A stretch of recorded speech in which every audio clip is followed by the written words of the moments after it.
السلام علیکم لسنرز، آج جو میں ناول ریڈ کرنے جا رہی ہوں وہ ہے چاہے یوسف، جو کہ تیری ہے نگاہ راحیل کی۔ اور میں ان کا بہت بہت شکریہ ادا کرتی ہوں کہ انہوں نے مجھے اس ناول کو ریڈ کرنے کی پرمیشن دی۔ چلیے شروع کرتے ہیں اس کی قسط نمبر 1۔ باب نمبر 1، پرائی ہستی۔ شاداب رہنے کو جی کرے اس پرائی ہستی میں، یہ جانے کیوں یخلق یاد آئے اس کے قلب ہستی میں۔ فراموش کرنا چاہیں تلخیاں جو میسر ہوئیں اس بے رحم ہستی میں، کئی گناہ بڑھ چڑھ کر یاد آئیں وہ پل اس موم ہستی میں۔ اس کے ساتھ گزارا گیا ہر لمحہ اس نا پائیدار ہستی میں، ہمارے لیے مانند تھا گوہر نیاب کے اس پانی ہستی میں۔ دن رات تھکائیں یہ وجود ناتواں ہم، حاصل کیوں نہ ہو پھر بھی وہ جو حق تھا ہمارا۔ کراچی، پاکستان۔ یہ جنوری کا مہینہ تھا، شعبان کا مہینہ چل رہا تھا، دھیرے دھیرے رمضان کی خوشبو نزدیک آ رہی تھی۔ 1993 میں رمضان ایسا مقدس مہینہ سردیوں میں آیا کرتا۔ ہوا میں اچھی خاصی خنکی شامل تھی، اداس سے بھیگے ہوئے پودے یوں جھکے ہوتے جیسے مراقبے میں گھاس نکلی کھڑی ہو۔ نم آلود مٹی کی بھینی بھینی خوشبو ہر سو رقص کر رہی تھی، افق پر چھائے بادل گہرے ہو رہے تھے، یوں معلوم ہوتا کہ کچھ ہی دیر میں ہر طرف ایک بار پھر برسات شروع ہو جائے گی۔ ایسے میں کراچی کے علاقے کلفٹن سے گزرنے کے بعد وہ ٹویوٹا لینڈ کروزر متوازن رفتار کے ساتھ اس کچی اور خستہ حال مرکزی شاہراہ پر رواں دواں تھی۔ اس مصروف سڑک کی حالت کچھ یوں تھی کہ گویا خشکی میں یہاں موٹر گاڑیاں ٹگمگاتیں اور اگر بارش ہو جائے تو یہاں کشتیاں چلائی جا سکتیں۔ کڈے کھائیاں اور گڑے جا بجا موجود تھے اور سواری کا سوار سمیت کسی وقت بھی تختہ الٹ سکتا تھا۔ یہاں بسنے والوں کو یہ امید تھی کہ کچھ عرصہ بعد ان سڑکوں کی حالت ایسی نہ رہے گی، مگر کون جانے کہ کافی عرصہ گزر جانے کے باوجود بھی یہ سڑکیں یوں ہی خستہ حال رہیں۔ اب اس میں قصور کس کا تھا؟ لیکن یہ صرف اس سڑک کا حال نہ تھا، کراچی کی زیادہ تر سڑکوں کا کچھ یہی حال تھا، اور کچھ کا تو اس سے بھی بدتر۔ حکومت ان سڑکوں کی مرمت کے لیے کئی فنڈز لیتی تو ہے، لیکن ان کا استعمال نہ جانے کہاں ہوتا ہے۔ ان سڑکوں پر چلنے والی سواریوں سے بھی حکومت بہت سے محصول وصول کرتی ہے، لیکن نہ جانے اس محصول کا استعمال ان بدحال سڑکوں پر کیوں نظر نہیں آتا۔ وہ لینڈ کروزر یو ٹرن لے کر مڑی تو بائیں طرف سے کئی چھوٹی بڑی دکانیں ایک ہی قطار میں دکھائی دیتی۔ انہی دکانوں میں سے ایک چھوٹے سے جنرل اسٹور پر نگاہ دوڑاؤ تو وہاں ایک 10-11 سال کا چھوٹا بچہ سہم کر کھڑا تھا۔ وہ اپنی عمر سے کچھ زیادہ ہی چھوٹا اور کمزور سا دکھائی دیتا۔ سردی کے باعث اس کے سوکھے ہوئے ہونٹ تھرتھرا رہے تھے، ہاتھوں کا بھی یہی حال تھا، لیکن ان کے یوں کانپنے کی وجہ صرف کراچی کی سردی نہیں تھی۔ وہ ہاتھ جو پہلے کبھی نرم ہوا کرتے تھے، جب سے اپنے وجود سے کئی زیادہ بھاری چیزوں کا بوجھ اٹھانے لگے تب سے کافی سخت اور کھردرے ہو چکے تھے۔ اس بچے کے بال یوں تھے جیسے ان میں کئی دنوں سے کنگھی بھی نہ کی گئی ہو۔ وہ پلکیں جھکائے خاموشی سے کھڑا اپنی سزا کا منتظر تھا، وہ سزا جو اسے تقریباً ہر روز دی جاتی، لیکن ہر مرتبہ خوف کی شدت اتنی ہی رہتی۔ شاید کچھ عرصے میں وہ باقیوں کی طرح اس سزا کا عادی بھی ہو جائے، اور پھر کوئی خوف کوئی تکلیف اس کے وجود کو اپنے حصار میں نہ لے۔ مردانہ شلوار قمیص کے اوپر ایک بند گلے والا سویٹر اور پاؤں میں پشاوری چپل پہنے ہوئے وہ دکاندار اس بچے کے بالکل سامنے جا کھڑا ہوا۔ اس نے اپنے ہاتھ میں ایک بھورے رنگ کی لاٹھی نما بھاری شے اٹھا رکھی تھی۔ اس بچے نے نگاہیں اٹھا کر وحشت سے شے کو دیکھا جو اس کی غلطی کی سزا کا اعلان کر رہی تھی۔ لہجے بھر میں ہی اس نے وہ لاٹھی سیدھا اس بچے کے کندھے پر دے ماری۔ وہ کرا کر پیچھے ہٹنے لگا تو اس نے اسے بازو سے دبوچ کر اپنے سامنے کیا۔ غلطی ہو گئی مالک، صرف اس بار معاف کر دیجیے، دوبارہ ایسا نہیں ہوگا۔ وہ بچہ سسک کر بول رہا تھا، لیکن سامنے کھڑے آدمی کے سخت تاثرات مدھم نہ پڑے، الٹا ان میں مزید درستی آئی تھی، اور اس نے ایک بار پھر اس بچے پر اس لاٹھی نما شے سے وار کیا تھا۔ کیسے معاف کر دوں تجھے؟ ہاں، میرا اتنا نقصان کر دیا تو نے، اب پتا اس نقصان کی قیمت کون چکائے گا؟ تیرا باپ؟ چپ کیوں ہے؟ بول نا، ارے اٹھ۔ وہ اب اسے مار کھاتا زمین پر ڈگمگا کر گر گیا تو اس نے اسے گریبان سے پکڑ کر دوبارہ اپنے سامنے کیا اور ایک زناٹے دار تھپڑ اس بچے کے دائیں گال پر دے مارا۔ سردی کے باعث اسے اپنے گال پر تھپڑ پڑنے سے مزید تکلیف ہوئی تھی۔ ایسے ہی جب اس کے کمزور وجود پر اس بھاری شے سے وار کیا جا رہا تھا تو سردی کے باعث تکلیف کی شدت بڑھ رہی تھی۔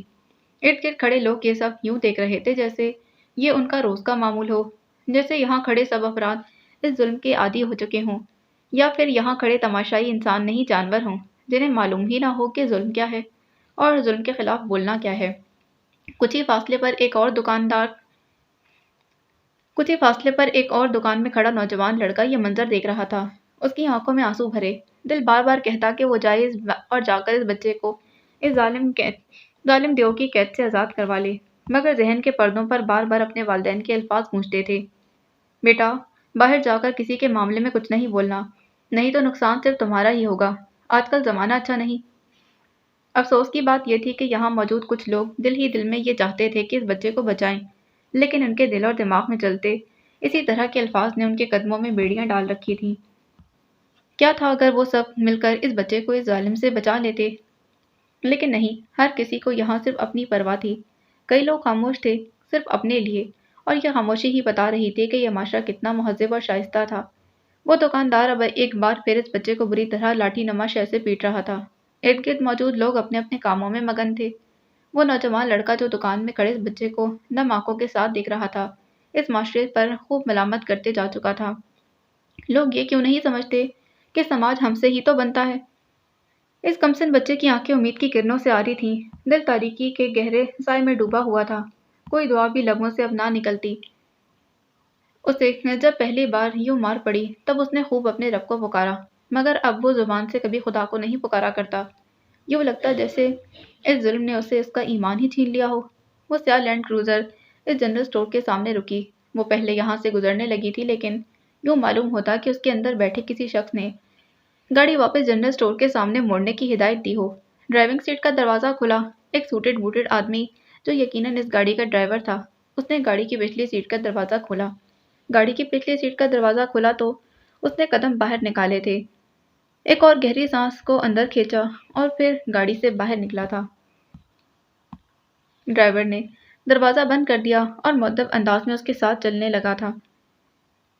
ایک دم اس نے اسے ہاتھ سے وہیں رکنے کا اشارہ کیا۔ اس نے سر کو خم کیا اور وہاں خاموش کھڑا ہو گیا۔ ارد گرد چلتے لوگ رک کر ایک بار تو ضرور اس چمکتی لینڈ کروزر کو دیکھ رہے تھے، اور پھر اس وجیح 27 سالہ مرد کو جس کی بھوری بادامی آنکھیں موٹی پلکوں سے بھری تھیں جو اس کی رغبت میں مزید اضافہ کرتیں۔ سیدھی اور موٹی سیاہ بھویں سکڑی تھیں، ہونٹ بھرے ہوئے تھے، خاص طور پر نچلا ہونٹ۔ شیو ہلکی سی بڑی تھی، سیاہ مونچھیں زیادہ تر نمایاں تھیں، رنگت گندمی تھی، سیاہ بال چھوٹے کٹے تھے اور پیچھے کو جیل کے ساتھ سیٹ کیے ہوئے تھے۔ کیا کر رہے ہو؟ کیا کر رہے ہو؟ اس ہینڈسم اور وجیح مرد نے اس سے وحشی دکاندار سے چھوٹے بچے اور کمزور اس چھوٹے سے معصوم اور کمزور بچے کو چھڑاتے برہمی سے کہا۔ وہ بچہ اس کے ساتھ جا کر لپک گیا تھا۔ ایسا لگا جیسے خدا نے اس بچے کے لیے کوئی فرشتہ نازل کر دیا ہو جو اسے اس درندے سے بچا کر لے جائے گا۔ اس دوران پہلی بار اس بچے کی آنکھوں میں کوئی امید کی کرن جھلکی تھی، اور اس نے اسی امید کے ساتھ سر اٹھا کر اپنے محسن کو دیکھا۔ ایک دم اس بچے کے لیے وہ دنیا پرائی نہ رہی تھی۔ اے، کون ہے تو؟ دکاندار فوراً اسے دیکھتے ہوئے غرایا تو اسے صرف چند سیکنڈ ہی لگے تھے اس آدمی کو پہچاننے میں۔ اس نے یکلخت اپنے سر پر ہاتھ مارا جیسے اسے یاد آ گیا ہو کہ اس کے سامنے کھڑا آدمی کون ہے۔ ارے صاحب، آپ یہاں کیسے؟ اس دکاندار کا لہجہ یکدم ہی بدل گیا تھا۔ ارد گرد اب کے باری لوگ ایک مجموعے میں کھڑے تھے جو صرف یہ دیکھنے آئے تھے کہ جو وہ نہیں کر سکے وہ کوئی اور کیسے کر گیا تھا۔ کیوں مار رہے ہو اس معصوم کو؟ وہ بچہ جو آدمی کے سیاہ لمبے کوٹ کے ساتھ لپکا کھڑا تھا، تیز تیز سانس لیتا اس دکاندار کو دیکھ رہا تھا۔ اس کے ہونٹ کے کناروں سے خون کی بوندیں جو کچھ دیر پہلے کئی بار تھپڑ پڑنے کی وجہ سے بہہ رہی تھیں، اب سوکھ چکی تھیں۔ یہ معصوم نہیں ہے صاحب، شکل سے جتنا معصوم لگتا ہے نا، اتنا… اس آدمی کے تاثرات یکدم مزید سخت ہوئے تھے۔ میں نے پوچھا کہ مارا کیوں ہے اسے؟ اور وہ اس دکاندار کو زہر خون نگاہوں سے گھورتے کنکارا تو وہ یکدم خاموش ہو گیا۔ جواب نہ ملنے پر اس آدمی نے چند قدم اس کے قریب کیے تھے اور کچھ کہنے کے لیے لب کھولے کہ تبھی بولا، یہ آپ کا معاملہ نہیں صاحب، آپ دور رہیے اس معاملے سے۔ یہ الفاظ سنتے ہی اس بچے نے اس آدمی کے سیاہ کوٹ کو مزید مضبوطی سے پکڑ لیا تھا۔ ڈر تھا کہ کہیں وہ چلا نہ جائے۔ اس آدمی نے کرب سے اس بچے کو دیکھا اور پھر اس کے سر پر شفقت سے ہاتھ پھیرا۔ تم مجھے جانتے نہیں ہو ابھی۔ اگر میں کہیں ظلم ہوتا دیکھوں تو یہ میری غیرت مجھے گوارا نہیں کرتی کہ اس ظلم پر کسی جانور کی طرح آنکھیں اور کان بند کر کے خاموش رہوں، جیسے کچھ ہوا ہی نہ ہو۔ اس نے ارد گرد کھڑے تمام افراد کو غصیلی نگاہوں سے تکتے چبا چبا کر کہا تھا۔ اطراف میں کھڑے کئی لوگ چہرہ چھپانے کی خاطر مجمع چھوڑ کر جانے لگے تھے۔ وہ در حقیقت اپنے کھوکھلے پن اور بے حسی کا بھید کھل جانے پر میسر ہونے والی شرمندگی چھپا رہے تھے۔ کیوں مار رہا تھا یہ تمہیں؟ وہ آدمی گھٹنوں کے بل اس بچے کے سامنے بیٹھ گیا تھا۔ وہ بچہ خاموشی سے آنکھیں پھیلائے اسے دیکھ رہا تھا۔ اس نے اپنے کوٹ کی جیب سے ایک ٹشو پیپر نکالا اور بچے کے ہونٹ کا کنارہ جس سے خون رس کر سوکھ چکا تھا اسے نرمی سے صاف کیا۔ ڈرو مت، بتاؤ مجھے کیوں مار رہا تھا یہ تمہیں؟ اس نے اس بچے کے دونوں کندھوں پر ہاتھ رکھتے ہوئے کہا تو اس بچے کو ایک دم تحفظ کا احساس ہوا اور اب کی بار اس نے اپنے ساتھ ہوئے ظلم کو اس محسن کے سامنے بیان کرنے کا فیصلہ کیا۔ وہ مجھ سے یہ بوتلوں والا ڈبہ گر گیا تو ساری شیشے کی بوتلیں ٹوٹ گئیں۔ اس نے کچھ ہی قدموں کے فاصلے پر اشارہ کیا جہاں ایک ہلکے بھورے رنگ کا ڈبہ گرا تھا اور ساتھ ہی کئی سافٹ ڈرنکس کی بوتلیں ٹوٹی ہوئی تھیں۔ اس آدمی نے ایک دم افسوس سے سر جھٹکا اور اس بچے کو گلے لگا لیا۔ وہ دکاندار فضل خان غصے اور بے چینی سے لب کچلتے یہ منظر دیکھ رہا تھا۔ لہجے بھر کے بعد وہ آدمی زمین سے اٹھا۔ وہ بچہ ابھی تک اس کے ساتھ چپکا ہوا تھا۔ کتنا نقصان ہوا ہے تمہارا؟ اس نے اپنے کوٹ کی جیب سے والیٹ نکالتے بے حد سرد لہجے میں پوچھا۔ صاحب وہ یہی کوئی 300 روپے کا۔ اس نے جیسے ہی سنا والیٹ سے 300 کے بجائے 500 کا نوٹ نکالا اور اس کے چہرے کے سامنے تنزیہ انداز میں لہرایا تھا۔ یہ رہے تمہارے پیسے اور میری ایک بات کان کھول کر سن لو، اگر آج کے بعد تم نے اس بچے پر ہاتھ اٹھایا تو مجھ سے برا اور کوئی نہیں ہوگا۔ اب ایک بچے سے تم اس کی طاقت سے بھی کہیں زیادہ بوجھ اٹھواؤ گے تو یہی ہوگا نا۔ بچہ ہے وہ، کوئی جانور نہیں، اور اس بچے کو تو کیا، اب اور کسی بھی بچے کو تم نے ہاتھ لگایا تو اپنی الٹی گنتی شروع کر دینا۔ اور پھر اس نے وہ پیسے فضل خان کے منہ پر دے مارے۔ وہ اس کی توقع نہیں کر رہا تھا۔ اس بچے کی طرح باقی کھڑے تماشائیوں کا منہ بھی کھلے کا کھلا رہ گیا۔ فضل خان نے وہ نوٹ جو زمین پر گر گئے تھے باری باری اٹھائے اور ارد گرد کے افراد سے نگاہ ملائے بغیر وہ نوٹ گنے تھے، یہ جانتے ہوئے بھی کہ اس نے پیسے زیادہ دیے ہیں۔ اس نے کچھ نہیں کہا اور ایک دم اس کے چہرے پر ایک مکار سی مسکان پھیلی تھی جسے اس نے چند ہی لمحوں میں غصے اور نفرت کے تاثرات سے ڈھانپ لیا تھا۔ وہ سیاہ لمبے کوٹ والا آدمی اس کی بددیانتی دیکھ کر زیر لب دھیرے سے طنزی انداز میں مسکرایا۔ آپ مجھے دھمکی دے رہے ہیں؟ کچھ لمحے پہلے کہے جانے والے الفاظ پر فضل خان نے پوچھا تو لہجہ سخت نہیں دھیما تھا۔ دھمکی دینا میری عادت نہیں، میں جو کہتا ہوں وہ اللہ کے حکم سے کر کے دکھاتا ہوں۔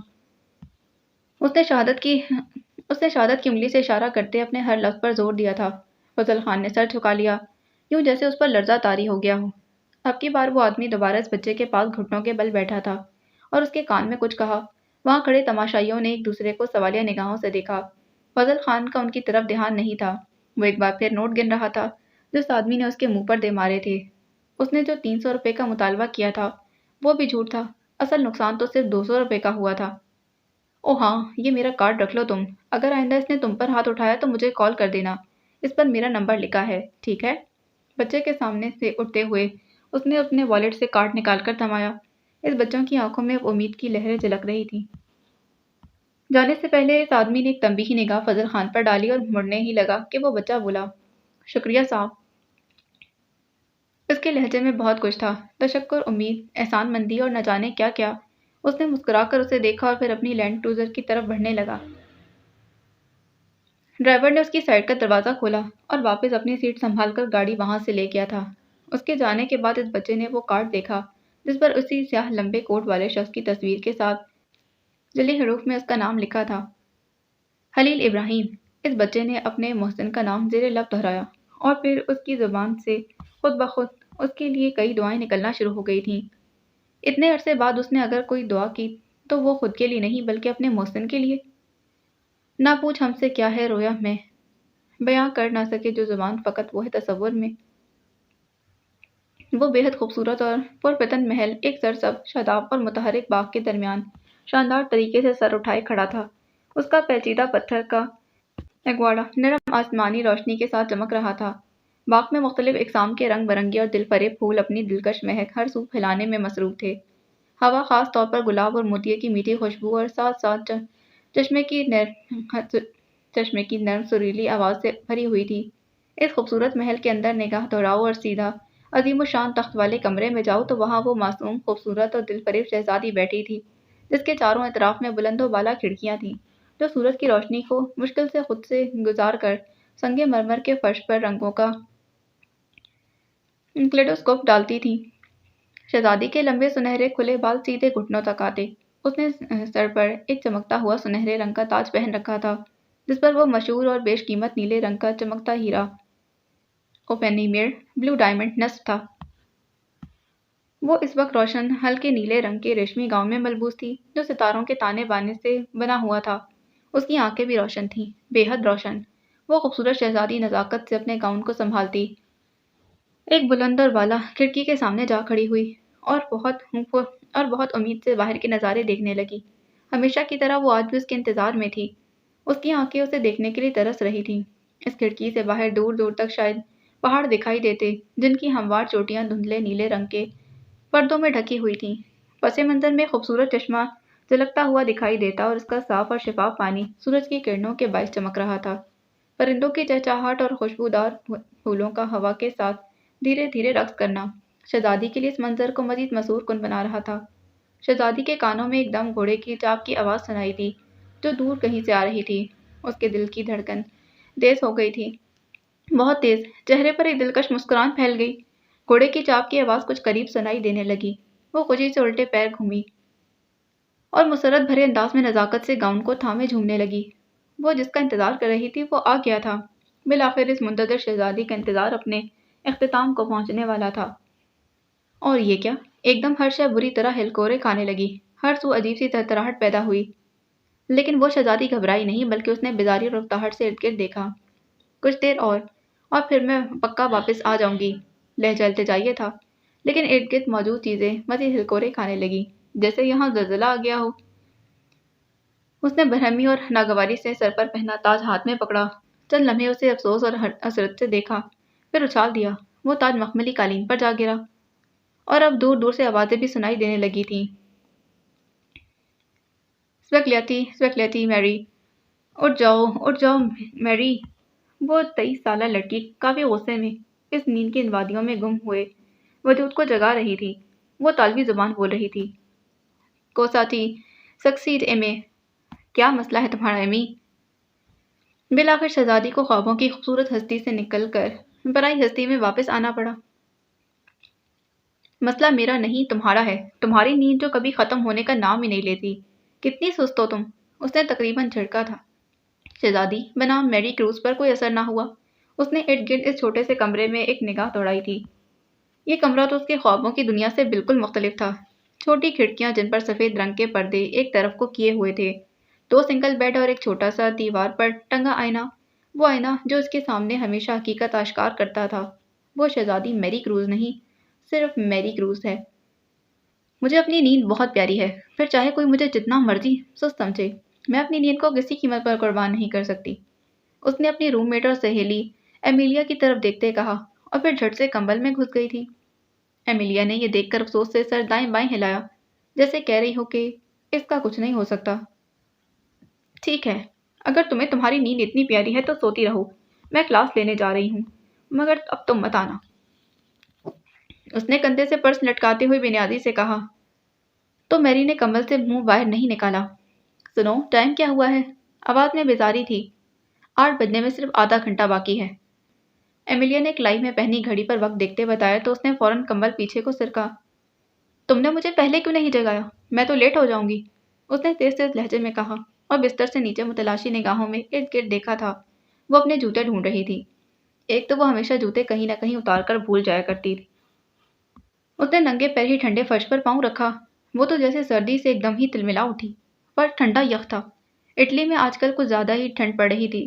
ایمیلیا نے آنکھوں سے کچھ ہی قدموں کے فاصلے پر اشارہ کیا جہاں اس کے جوتے پڑے تھے۔ وہ فوراً اس جانب لپکی اور جوتے پہن لیے۔ تم نے مجھے جلدی نہیں اٹھایا نا؟ خداوند تمہیں اس کی سزا ضرور دے گا۔ وہ بڑبڑائی تو ایمیلیا جواب کے انتظار میں بستر پر بیٹھ گئی تھی۔ یک دم چونکی۔ مجھے سزا تب دے گا نا جب میں اس پر ایمان رکھتی ہوں گی۔ میں تو اس پر ایمان ہی نہیں رکھتی، پھر وہ مجھے سزا کیسے دے گا؟ اس نے معنی خیز انداز میں شانے اچکا دیے۔ میری کی گردن میں گلٹی سی ابھر کر معدوم ہوئی۔ اس کا ہاتھ نادانستہ طور پر گلے میں لٹکے اس لاکٹ کی جانب بڑھا جس میں ایک سرمئی رنگ کا چھوٹا سا کراس لٹکا ہوا تھا۔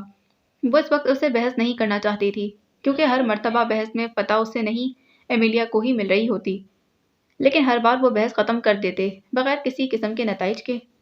خیر، میں نے تمہیں کئی بار جگانے کی کوشش کی لیکن تمہیں تو اپنی نیند سب سے زیادہ عزیز ہے نا، اسی لیے تم اٹھی ہی نہیں۔ اب جاؤ اور جا کر تیار ہو، مزید وقت ضائع مت کرو۔ اس نے اس کا دھیان ہٹاتے ہوئے ریسٹ واچ پر وقت دیکھا۔ 27 تو اپنا منہ بند رکھو، وہ ناک سکوڑتے ہوئے مڑی اور باتھ روم میں فریش ہونے کے لیے چلی گئی تھی۔ ایمیلیا نے مسکرا کر سر جھٹکا اور بستر سے اٹھ کر کھڑکی سے باہر دیکھنے لگی، جہاں مختلف قسم کی چھوٹی بڑی عمارتیں، جن میں زیادہ تر ہاسٹلز اور فلیٹس تھے، دکھائی دیتے۔ وہ دونوں اس وقت جہاں موجود تھیں وہ بھی ایک ہاسٹل تھا، جہاں انہیں یہ کمرہ کافی مناسب کرائے پر ملا تھا۔ یہ کمرہ اتنا چھوٹا تو نہیں تھا، لیکن یہ چھوٹا کمرہ کچھ نہ ہونے سے تو بہتر ہی تھا۔ گیٹلی کے مشہور شہر بولونیا کا علاقہ وورٹا میگیور تھا، جہاں کافی کم قیمت پر رہائش کے لیے مکان یا ہاسٹلز مل جایا کرتے تھے۔ بولونیا جسے اس کے قرون وسطیٰ کے متعدد میناروں کی وجہ سے ٹاورز کا شہر کہا جاتا ہے، دراصل شمالی اٹلی کے ایک علاقے ایمیلیا روماگنا کا دارالحکومت ہے۔ ایٹروسن دور یعنی پہلی صدی قبل مسیح کی بھرپور تاریخ کی یادوں کو خود میں سموئے بولونیا ایک اہم ثقافتی، اقتصادی اور علمی مرکز ہے۔ یہ اپنے لذیذ کھانوں، جس کے باعث لا گراسا دا فیٹ چربی چاک بھی کہا جاتا ہے، یونیورسٹی آف بولونیا جو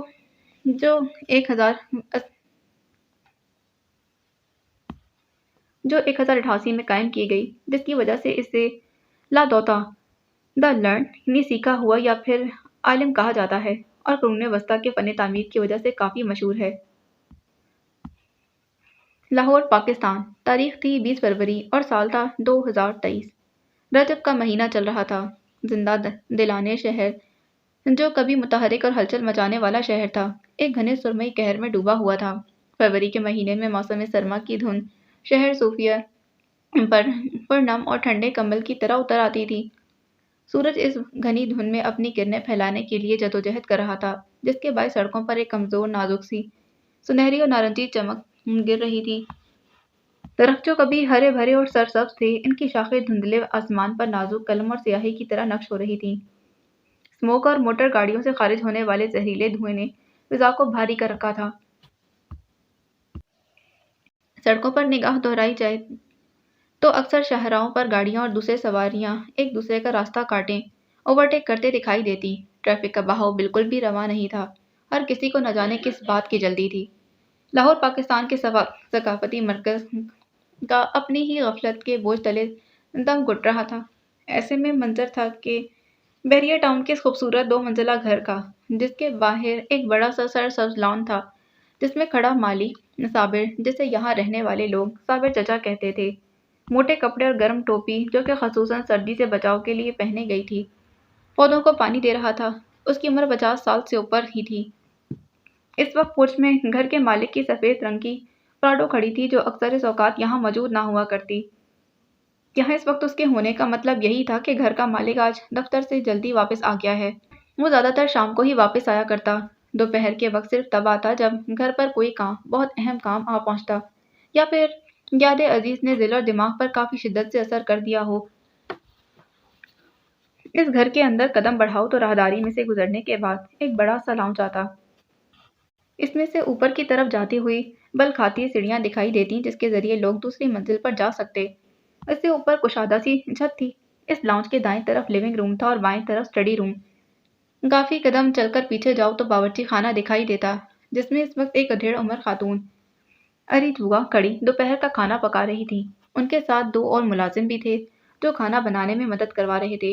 ارج بوا کو یہاں کام کرتے 8 سال سے زیادہ کا عرصہ ہونے والا تھا۔ اس گھر کی سب سے پرانی ملازمہ وہی تھی۔ لیونگ روم میں نگاہ دوڑاؤ تو بلند کھڑکیوں پر ہلکے بھورے رنگ کے مخملی پردے گرے تھے، بتیاں مدھم تھی، دروازہ ادھ کھلا تھا، اور وہ بڑے صوفے کے درمیان میں نیم دراز ہو کر بیٹھے تھے، سر صوفے کی پت سے ٹکائے، آنکھیں بند کیے، جھریوں سے بھرے چہرے پر تکان کے ساتھ ساتھ ایک اور تاثر بھی خوب واضح تھا۔ کرب سرمئی رنگ کا کوٹ صوفے کے ایک طرف پڑا ہوا تھا، پاؤں میں بھورے رنگ کے بھاری جوتے ابھی تک پہن رکھے تھے، یوں لگتا کہ وہ ابھی آفس سے آئے تھے۔ عمر گزرنے کے بعد سیاہ بالوں میں شیوا اتر آیا تھا۔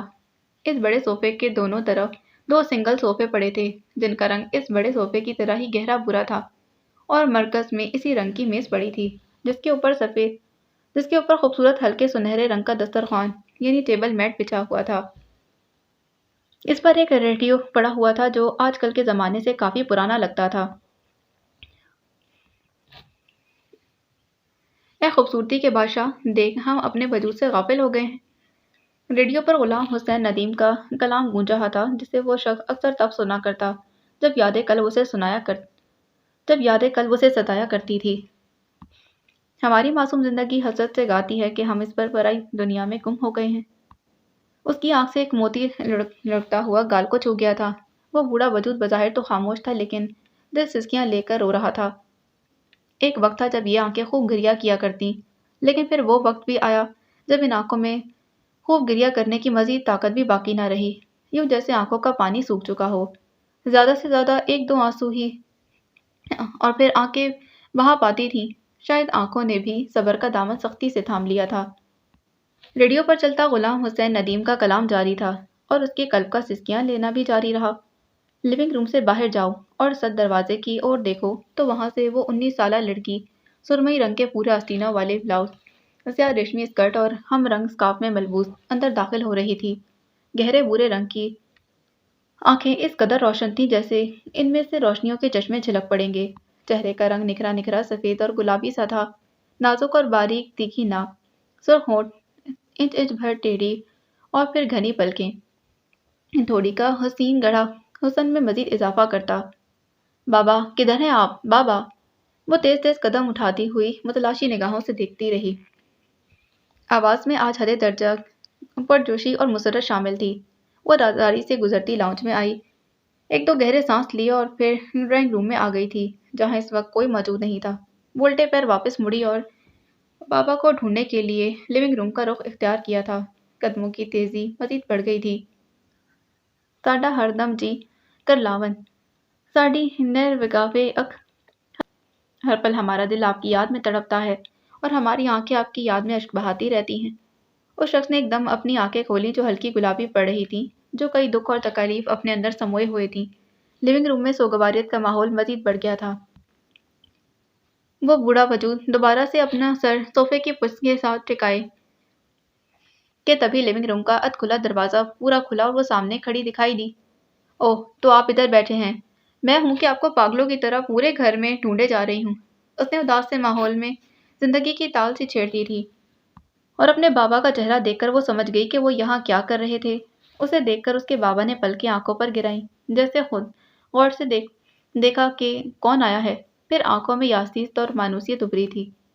انہوں نے ریڈیو بند کیا اور کچھ کہنے کے لیے لب کھولے ہی تھے، تبھی نور النساء نے انہیں کچھ بولنے ہی نہ دیا۔ اوہ میں بھول گئی، السلام علیکم۔ وہ نے سلام کرتی کمرے میں پورا داخل ہوئی، کھڑکی سے پردے ہٹائے۔ دوپہر میں آفتاب کی سنہری کرنیں کھڑکی کے بند شیشوں سے ٹکرا کر واپس کو جاتی ہوئی دکھائی دی تھیں۔ اس نے کمرے کی ساری بتیاں بھی روشن کر دیں اور ان کے ساتھ بڑے صوفے کی ایک طرف کو آ بیٹھی تھی۔ وعلیکم السلام، کیسی ہے میری نور نظر؟ انہوں نے بے حد پیار اور اپنائیت سے پوچھا۔ آنکھوں کا گلابی پنا مدھم پڑ گیا تھا، بالکل کچھ دیر پہلے چہرے پر چھائی رنجیدگی کی طرح۔ آپ کی نور نظر تو بالکل ٹھیک ہے، بلکہ آج تو کچھ زیادہ ہی ٹھیک ہے۔ اس نے مسکرا کر ابرو چکائے انداز میں کچھ خاص تھا۔ اچھا خیر تو ہے، ایسا کیا ہو گیا؟ انہوں نے اسے سوالیہ نگاہوں سے ہلکا سا مسکراتے ہوئے تکا۔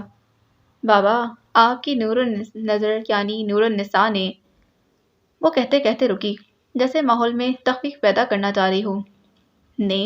انہوں نے فوراً پوچھا۔ اس نے گہری سانس اندر کو کھینچی اور پھر صوفے سے اٹھ کھڑی ہوئی۔ آپ کی نور النساء نے آئلٹ پاس کر لیا ہے، اور جانتے ہیں کہ میں نے 5.5 اسکور نہیں بلکہ 6 بھی نہیں۔ لہجہ بے حد تیز تھا۔ 7؟ انہوں نے یوں ہی بات کاٹی۔ نہیں، اس نے معنی خیز اور تشکر بھری مسکان کے ساتھ نفی میں سر ہلایا۔ 8؟ انہوں نے دوسری بار تخمین لگایا تھا۔ نہیں، اور اس بار کا تخمین بھی غلط نکلا۔ میں نے آئلٹس میں سب سے زیادہ ہائیسٹ اسکور 8.9 اچیو کیا ہے۔ اب کی بار اس کی آواز قدرے بلند تھی۔ اس کے بابا کے جھریاں زدہ چہرے پر ایک بے حد دلکش مسکراہٹ پھیل گئی تھی۔ وہ خوشی سے پھولے نہ سما رہے تھے۔ اوہ ماشاء اللہ ماشاء اللہ، میری نور نظر تم تو چھا گئیں۔ انہوں نے اس کے سر پر بے حد نرمی اور شفقت سے ہاتھ پھیرا تو وہ تشکر بھرے انداز میں ہنوز مسکرا رہی تھی۔ لہجے بھر کے بعد وہ ان کے دائیں طرف رکھے سنگل صوفے پر آ بیٹھی۔ چہرے کی مسکان پھیکی پڑ رہی تھی، نظریں جھکا لیں۔ کیا ہوا؟ انہیں تشویش ہوئی۔ ایک دم سے آنکھیں اٹھا کر انہیں دیکھا۔ گہری بری آنکھوں میں نمی کی لہریں ابھر رہی تھیں۔ اور پھر ایک آنسو اس کی آنکھ سے نکلنے ہی لگا کہ اس نے تبھی ہاتھ کے برش سے اپنی آنکھ رگڑی۔ کچھ نہیں، وہ بس… اس کی آواز رندی ہوئی تھی، ساتھ ہی معنی خیز انداز میں دھیرے سے مسکرائی تھی۔ خوشی کے آنسو؟ ان کے سوال پر اس نے چند لمحے انہیں دیکھا۔ جی، پھر مسکرا کر اس بات میں سر ہلا دیا۔ وہ بھی جواباً مسکرا دیے۔ یہ ان کے لیے کوئی بات نہ تھی۔ نورالنساء ایسی ہی تھی، بات بات پر رو دینے والی۔ ایک بات جو خاص تھی وہ یہ کہ وہ ہر کسی کے سامنے اپنے دکھوں اور تکالیف پر رویا نہیں کرتی تھی۔ ہاں، خوشی کے آنسو کبھی کسی کے سامنے بہہ جاتے، مگر اندر وہ غم اور علامات پر وہ عشق صرف اللہ کے سامنے بہایا کرتی تھی۔ بہت مبارک ہو تمہیں بیٹا، اللہ تمہیں زندگی کے ہر میدان میں کامیاب کرے۔ تم ایسے ہی اپنے خاندان کا نام روشن کرتی رہو۔ انہوں نے کافی فخر اور مان سے اس کے کندھے تھپتھپائے۔ اس کی آنکھوں سے اب برسات جاری ہو چکی تھی۔ آمین آمین، آپ اللہ سے دعا کیا کریں کہ وہ میرے علم کی شمع کبھی نہ بجھنے دے۔ وہ ہنوز اشک بہاتے ہوئے کہہ رہی تھی اور وہ اسے مسلسل دیکھتے مسکرا رہے تھے۔ ہاں کیوں نہیں، اچھا اب یہ رونا دھونا بند کرو، انہوں نے کہا تو اس نے مسکرا کر دونوں ہاتھوں کی پشت سے آنکھیں رگڑی تھیں اور لمحے بھر کے بعد انہیں معنی خیز انداز میں دیکھا۔ کیا ہوا؟ وہ اس کی یوں دیکھنے کی وجہ سمجھ نہیں سکے تھے۔ آپ کو معلوم ہے نا کہ میں اپنے آنسو پر قابو نہیں پا سکتی، اور آج تو میرا رونا بنتا بھی ہے کیونکہ یہ آنسو خوشی سے زیادہ تشکر کے ہیں۔ اللہ نے مجھے اتنا سب کچھ عطا کیا، میں اس کا جتنا شکر ادا کروں وہ کم ہے، اس نے بے حد خوبصورت انداز میں کہا۔ انہوں نے اس کی بات سننے کے بعد دھیرے سے سر ہلا دیا، جیسے کہہ رہے ہوں کہ واقعی اس کا رونا بنتا تھا۔ بے شک اللہ انسان سے کچھ واپس لے کر اسے بہت سے لوگوں، چیزوں اور کامیابیوں سے نواز دیتا ہے۔ لہجہ اب کی بار قدرے بدل سا گیا تھا۔ وہ اس کے بدلے ہوئے لہجے کی وجہ سمجھ گئے تھے، لیکن ان کی کمی کا کیا جو اس نے واپس لے لی ہو؟ اس نے سر جھکا لیا اور خود سے سوال کر رہی تھی۔ آواز اتنی آہستہ نہیں تھی کہ اس کے بابا کو سنائی نہ دیتی۔ تمہیں ان کی یاد آ رہی ہے؟ اس کے کندھے پر ہاتھ رکھ کر انہوں نے پیار سے پوچھا تو اس نے سر اٹھا کر انہیں دیکھا۔ نہیں نہیں، میں تو بس ویسے ہی ایموشنل ہو گئی تھی۔ مجھے ان کی یاد نہیں آتی کیونکہ میرا ان کے ساتھ زیادہ تر وقت ہی نہیں گزرا، لیکن میں یہ جانتی ہوں کہ آپ کو اس کی یاد آتی ہے۔ اس نے جب اس کہا تو وہ سمجھ گئے کہ وہ کس کی بات کر رہی ہے۔ یہ سن کر ان کے چہرے پر ایک تاریک سایہ لہرا گیا تھا۔ 1933 کی نسبت اٹلی کا مشہور شہر بولونیا باقی شہروں اور علاقوں کی طرح ہی اب کافی ماڈرن ہو چکا تھا۔ بہت سی نئی نئی عمارتیں، گھر، شاپنگ مالز اور سڑکیں یہاں بن چکی تھیں۔ در حقیقت یہاں سب کچھ تبدیل ہو چکا تھا۔ رات کا آسمان انکوں کا ایک گہرا سایہ پیش کر رہا تھا، جس کے اوپر چمکتے ستاروں کا چھڑکاؤ ہوا پڑا تھا۔ ہوا کرکری اور ٹھنڈی تھی، جو کھلتے ہوئے جسمین اور نارنجی پھولوں کی میٹھی خوشبو خود میں سموئے ہوئے تھی۔ عجیب و غریب اطالوی قصبوں کی اگر بات کی جائے تو ان میں قدیم پتھر کے مکانات نرم سنہرے رنگ کی روشنیوں سے مزین تھے، جو کھڑکیوں سے باہر کو جھلک رہی تھی۔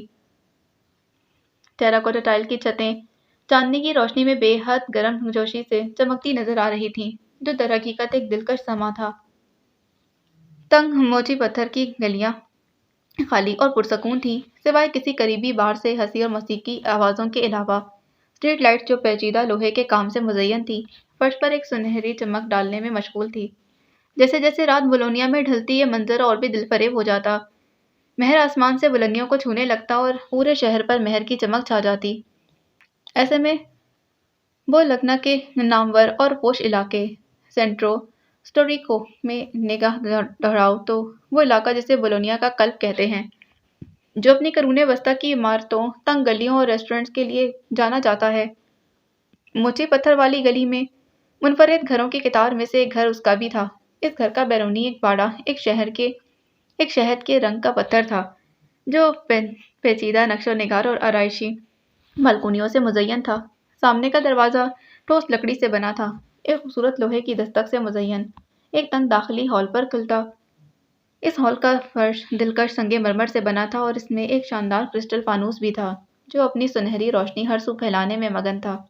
اس ہال سے آگے آ کر نگاہ دوڑاؤ تو لکڑی کی سیڑھیاں دکھائی دیتیں جو داخلی ہال سے اوپر کی طرف مڑتیں اور اوپری منزل پر پہنچا دیتیں۔ اس وقت رات کے 11 بج رہے تھے، گھر کی ساری بتیاں روشن تھیں۔ وہ شخص جیسے ہی گھر میں داخل ہوا تو چپکے سے دھیرے دھیرے قدم لیتا اوپر اپنے کمرے میں چلا گیا۔ اس کا کمرہ اوپری منزل کے آخر میں جا کر تھا۔ اوپری منزل گویا ایک راہداری کی مانند تھی، جس کے دونوں اطراف میں مختلف کمرے تھے اور سب سے آخر میں جا کر درمیان میں کر کے ایک کمرہ آتا جو اس کا تھا۔ اپنے کمرے میں جا کر اس نے ارد گرد سرخ پڑتی نگاہ سے دیکھا تھا اور پھر دروازہ بند کر دیا، مگر دروازہ لاک نہیں کیا۔ وہ شاید بھول گیا، ذہن جو اپنے حواسوں میں نہیں تھا۔ یہ کمرہ بہت بے ترتیب سا تھا، کوئی بھی شے یہاں اپنی جگہ پر نہیں تھی۔ مرکز میں ایک کنگ سائز بیڈ پڑا تھا جس پر چادر کئی پرانی بچھی تھی، تکیا بے ترتیبی سے ارد گرد پڑے ہوئے تھے۔ بیڈ کے سائڈ ٹیبلز پر بھی بکھری ہوئی مختلف اشیاء پڑی تھیں جیسے ان کا کوئی ٹھکانہ ہی نہ ہو۔ اس کے آنے سے پہلے اس کمرے کی تمام بتیاں بجھی ہوئی تھیں اور ابھی بھی انہیں جلانے کی زحمت کسی نے نہ کی۔ دیواریں ہلکے بھورے رنگ کی تھیں۔ بائیں جانب دیوار کی زیادہ جگہ اپنی اونچی کھڑکی نے لے رکھی تھی جس کے 2 پڑ بالکونی میں جا کر کھلتے۔ اس پر سفید رنگ کے مخملی پردے گرے تھے۔ یہ کمرہ بے ترتیب اور بکھرا بکھرا سا ہونے کے باوجود بھی اچھا لگتا۔ ذرا سوچو اگر ہر شے یہاں ترتیب سے رکھی جاتی پھر یہ کمرہ کتنا جاذب نظر لگتا۔ یہی بات اس کمرے کے مالک پر بھی لاگو ہوتی۔ اس 20 سالہ نوجوان نے اپنا رخ مرکز میں پڑی سنگھار میز کی جانب کیا جو بیڈ کی مخالف سمت میں پڑی تھی، اور پھر خود کو آئینے میں دیکھا۔ سنہرے بال جیل سے ایک طرف کو سیٹ تھے، سرمئی آنکھیں جو اب سرخ سے گلابی ہو چکی تھیں، مرجھایا ہوا وحشت زدہ سا چہرہ، 6 فٹ 3 انچ لمبا قد، گہرے بھورے رنگ کا گرم کوٹ اور سیاہ جینس میں ملبوس۔ اس شخص کی حالت اکثر ایسی ہی ہوتی، سانسیں بے ترتیب تھیں جیسے کوئی نشہ سا ٹوٹ رہا ہو، کندھے سنگھار میز پر جھکے تھے جیسے دل جسم و روح تھک چکے ہوں۔ وہ شخص سنگھار میز سے ہٹا، اپنے کوٹ کی جیب میں ہاتھ ڈالا اور اس میں سے ایک سفید رنگ کا چھوٹا سا پیکٹ نکالا۔ چند لمحوں سے معنی خیزی سے گھورتا رہا، چہرے پر ایک عجیب سی مسکان پھیل گئی تھی۔ اس نے وہ پیکٹ کھولا تو اس میں سے پاؤڈر سا باہر آیا تھا جو اس نے اپنی ہتھیلی پر گرا دیا۔ ہر کسی کو زندگی کی تلخیوں سے بچنے کے لیے کوئی فرار چاہیے ہوتا ہے، میرے لیے وہ فرار تم ہو۔ الیگزینڈر زیر لب بڑبڑایا تو یوں لگا وہ علیل تھا۔ اس نشے نے اس کے جسم کو علیل کرنے کے ساتھ ساتھ اس کے دماغ، دل اور روح کو بھی مصائب زدہ، معاق اور وحشت زدہ سا کر دیا تھا۔ یکدم کسی نے باہر سے دروازے کا ہینڈل گھمایا تو اس نے مارے خوف اور گھبراہٹ کے اپنی ہتھیلی میں موجود اس نشے آور پاؤڈر کو لکڑی کے ٹائلوں والے فرش پر گرا دیا تھا اور اس پر اپنے سیاہ رنگ کے بوٹ جما دیے تھے۔ کمرے کا دروازہ پورا کھلا اور باہر سے نمودار ہوتا وجود دیکھ کر اسے کوئی حیرت نہ ہوئی، البتہ دل کی دوڑ اب بھی تیز تھی۔ اگر انہیں کچھ معلوم ہو جاتا تو؟ وہ شخص سیاہ رنگ کے گھٹنوں تک آتی قمیض اور اسی رنگ کے ٹراؤزر میں ملبوس تھا۔ گلے میں لٹکا سنہرے رنگ کا سلیب خاصا نمایاں تھا، چہرہ جھریوں سے بھرا پڑا تھا جس کے باعث آنکھیں کافی چھوٹی لگتیں۔ بال بالکل سفید تھے۔ بیٹے تم یہاں کیا کر رہے ہو؟ اس بوڑھے وجود نے کمرے کی بتیاں روشن کرتے اسے مخاطب کیا۔ کچھ خاص نہیں، اس نے خاصی اکتاہٹ اور بے نیازی سے کندھے اچکا دیے جیسے کچھ دیر پہلے وہ یہاں کھڑا ہو کر کسی قسم کا غلط عمل نہ کر رہا ہو۔ تم نے کچھ کھایا؟ وہ بوڑھا وجود اس کی جانب بڑھا اور اس کے کندھے پر نرمی سے ہاتھ رکھا۔ آپ نے؟ الیگزینڈر نے الٹا ان سے سوال کر دیا۔ تمہارے بغیر میں کھانا کیسے کھا سکتا ہوں؟ یہ سنتے اس نے کندھے سے ان کا ہاتھ جھٹکا۔ او فادر، کتنی بار میں نے آپ سے کہا ہے، آپ میری پرواہ مت کیا کریں۔ بائیں طرف کھڑکی کے ساتھ پڑی الماری کی جانب بڑھتے وہ اشتعال میں آ کر تقریباً غرایا تھا۔ اس کا یوں بات بات پر غصہ کرنا اس کی عادت بن چکا تھا، لیکن وہ پہلے تو ایسا نہیں تھا۔ یہ بات یہاں کھڑے بوڑھے شخص جسے اٹلی کے لوگ پادری اور ریوریڈو پیڈرے کہہ کر مخاطب کرتے کو اچھے سے معلوم تھی۔ خطاب ریورینڈو لفظ ریورینڈ سے نکلا ہے جس کے معنی قابل احترام یا محترم ہونے کے ہیں۔ یہ اطالوی اور ہسپانوی لفظ ہے جسے لوگ عیسائی پادریوں کے ارکان کے لیے استعمال کرتے ہیں جیسے پادری، جینز، بشپ اور آرچ بشپ وغیرہ۔ لیکن آپ کو تو کچھ سمجھ میں ہی نہیں آتا، آخر کس مٹی کے بنے ہیں آپ؟ الماری کا ایک پٹ کھولتے اس نے مزید کہا تو وہ بوڑھا پادری خاموش رہا۔ جس طرح الیگزینڈر کو اب غصہ کرنے کی عادت ہو چکی تھی، کچھ ویسے ہی وہ بھی اس کا غصہ سہنے کا عادی ہو چکا تھا۔